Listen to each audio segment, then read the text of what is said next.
The upload stage is the final stage of the process, and it's an important one. Running your digital collection day is a major achievement, but you should be aware that there's still work to do after the event.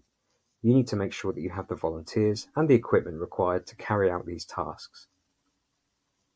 I should say in this session, I'm not going to give you very detailed instructions on how to upload things.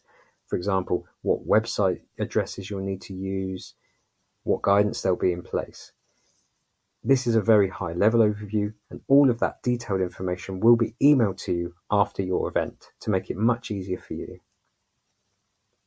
So firstly, we're going to ask you to upload photos of the objects and upload all the information written down on the story forms, including answers to the 5 further questions, to our online archive. Using this online archive to upload this information will be very easy. You'll actually notice that most of the headings in the archive correspond with the questions and the headings on the forms. Now, it's likely that the stories written on the story forms will require some editing by you before being uploaded. Usually the story forms contain a lot of notes, abbreviations, and so on and so forth. And we do ask you to turn that into a much more legible and maybe narrative structure for the website viewers' benefit. We also ask you not to correct anything that visitors told you during the interview stage.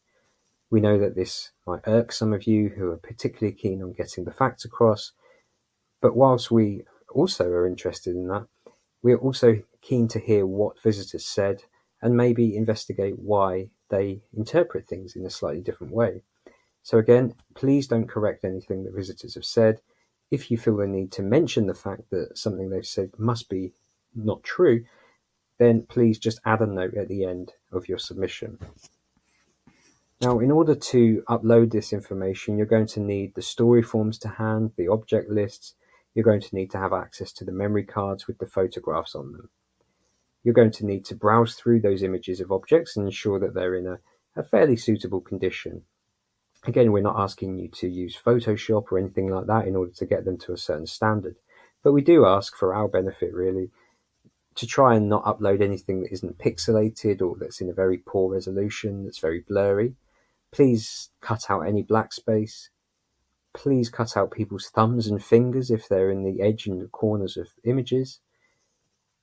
Please make sure they're the correct way up. Please don't upload a photograph that's upside down, for instance.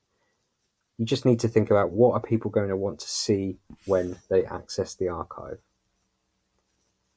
Now, wherever possible, we would ask catalogers and event organizers to rename the files before submitting them to our project, and there is a file renaming guide in the toolkit section of our website for more information. If applicable, you are going to be asked to upload audio recordings of the interviews and any longer interviews to a certain website. This is a slightly different process, and again, this process will be emailed to you. Third, you're going to send us the information on the demographic surveys. Now, in terms of all other papers, we ask you to please post all paper forms to the project team with this address on the screen, or alternatively, if you don't want to do that, you can scan them and then email them to the project team, again using this address, and then please destroy the paper copies. Now, it's likely that you will receive inquiries after your collection event, and you should decide how you will deal with them. For example, you might get a message from someone who couldn't attend the event but who wants to contribute to the project. You might get contacted by someone who wanted to attend the event, or maybe did attend the event and now wants to add or at least change their story.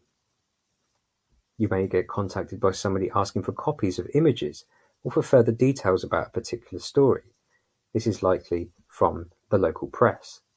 Now, if you feel that you can answer these questions and queries and you feel happy to do that, then please go ahead and do it.